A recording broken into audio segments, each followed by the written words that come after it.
Hey guys, and welcome to today's video. So in this one, I'm going to be doing a bit of a roundup of some of the rumours and my thoughts on the up and coming iPads for 2021, because there seems to be a lot getting thrown around at the moment, and I've got some interesting takes on it, and I suppose probably some pipe dreams that I'm hoping we'll see from the iPad lineup this year. So be sure to watch this video through and share your thoughts with me as well, whether or not you think some things are going to be happening, if I'm way off the mark or not, and let me know what you'd like to see from the 2021 iPad lineup this year. So one of the first rumours that's landing at the moment is that the base level and entry level iPad is going to be taking on the old iPad Air 3rd generation design, which is really thin, light and sleek. So that's kind of to be expected, as Apple really do recycle their older designs and just pass them down to previous generations, and it just makes a lot of sense. But where things get really juicy is with the iPad Pros, because there seems to be quite a lot of things going to be happening this year. And the first one is that we might not be too far away from seeing a redesigned 12.9 iPad Pro. Now, this new iPad Pro is meant to come with a few very tantalizing features, and the first one will be obviously the A14X processor bumped inside of that,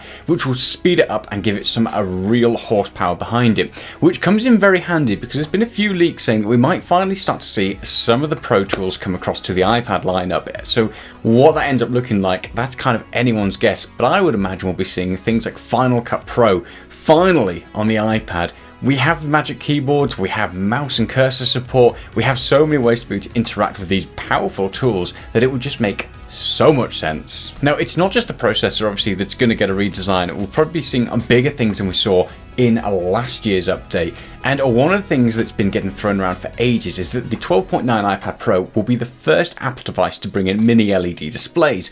Now, what that means in a nutshell is they are more power efficient. They don't have the old OLED burn-in issues that we had as well, and they offer a much better brightness. Instead of having just a one panel in the background, it has so many different dimming zones all over it, and there's going to be people out there that do a far better job explaining this than I am. But basically, like I said, in a nutshell, it makes it so much more power efficient, it makes it brighter, and there's a load of different advantages. And the iPad Pro is going to be the first thing that's going to be shipping with that from Apple, so that is very exciting. So obviously, new processor, better screen technology, which will be absolutely awesome.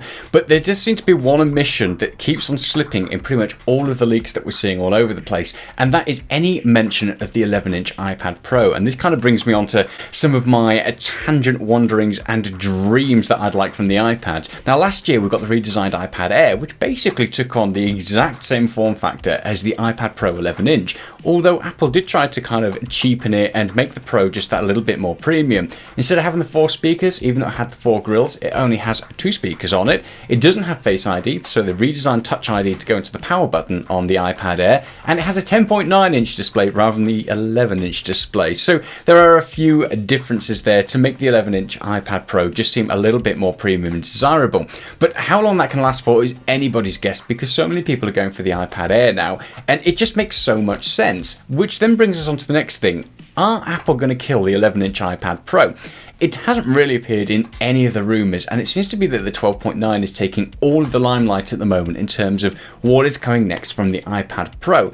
And this is where I'm going to go off on the tangent, so bear with me. I personally think, or at least I hope, we will see a larger redesigned iPad. Whether or not that's through slimming down the bezel so we get a larger screen packed into this same size body, but I would love to see a 13-inch iPad Pro and a 15-inch iPad Pro, especially with some of the functionality that we're starting to see on these things. They're getting closer and closer and closer to being a MacBook or a laptop replacement, and with some of the refinements that Apple are making, it wouldn't really surprise me if we saw obviously an updated iPad OS come along with a 15-inch iPad Pro. They've got the horsepower, they've got the technology inside of them to handle so many different things. They're thin, they're light, and actually this 12.9-inch just feels really comfortable to kind of carry around the house. And if you have a Magic Keyboard or something else that you dock it onto, a 15-inch one no longer seems so absurd as it would, a few years back. You just need to have a look at what Microsoft did with the Surface Book lineup, and they have obviously that differentiation.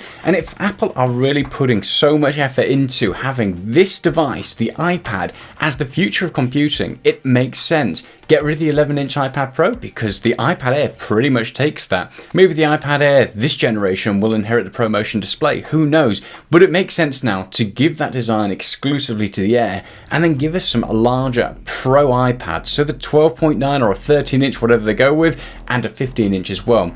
As I said, that's something that I would really like to see. There haven't been any rumours as far as I'm aware of a 15-inch one, so this is just me and my pipe dreams. So let me know in the comments, is that something you'd be excited for? Would you like a larger iPad? Does it make sense? Like I said, it does to me because it is a Pro device. There are so many options that you can do with this and so many input methods, and using Sidecar along with my Mac to have a larger iPad double up as that external monitor, ooh, that's tickling me in all of the right places. So yeah, we'll hopefully be seeing the iPad Pro and its update at some point in either Q1 or Q2, so the first half of this year, because it is the first device that's meant to be shipping off with the mini LED displays. And then hopefully after that we will be seeing a redesigned, or I suppose Apple Silicon version of the MacBook Pro 16-inch, which is also rumoured to be shipping with the same sort of displays as well. So iPad first, followed by the next round of MacBooks. So it could be a very interesting year. Now, one iPad that I've not mentioned, and it tends to get left out of pretty much everything, is the iPad mini. And personally, I don't think we'll see much to do with the iPad mini ever again. And there's a couple of reasons for that. Apple seems to just kind of leave it and give it a very long sort of refresh time. So we see about 3 to 4 years, it gets a bit of a refresh.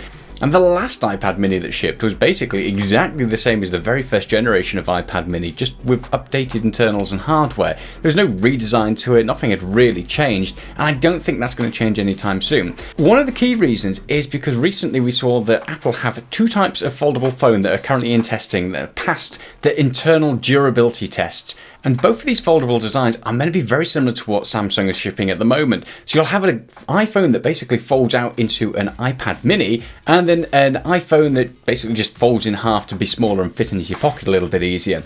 Personally, I could definitely see something like the iPad mini getting replaced by the iPhone Fold when that finally lands. And it doesn't really make too much sense for Apple to really go for a full redesign of the iPad mini at the moment and shrinking down those bezels and getting rid of Touch ID when it's not their massive seller, and ultimately it would cannibalize that future market that they're looking to push into at the moment. Maybe they will. I know it's a popular device and it's a bit of a niche device that people seem to really like. I personally have one and I love it, but at the end of the day it kind of falls into a bit of an odd ground for me where my iPhone Pro Max is, you know, not too far off that screen size, so I don't tend to switch to it too much. And then when I want to do something with a bigger screen, I tend to go to my iPad Pro or my MacBook instead.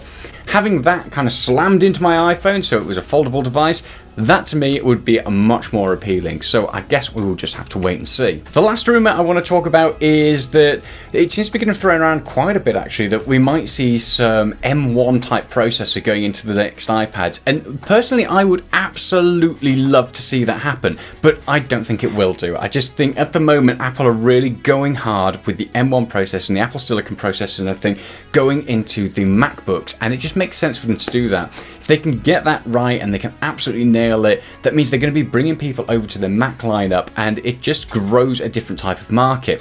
The iPad, although it's getting closer and closer and closer to being a laptop replacement, isn't quite there yet, or at least in my experience and for what I need it to do. And it would absolutely, I would adore it if I could have Big Sur on here or full-fledged macOS, but I can't see it just yet. It goes against a lot of the things that Apple stand for and the usability.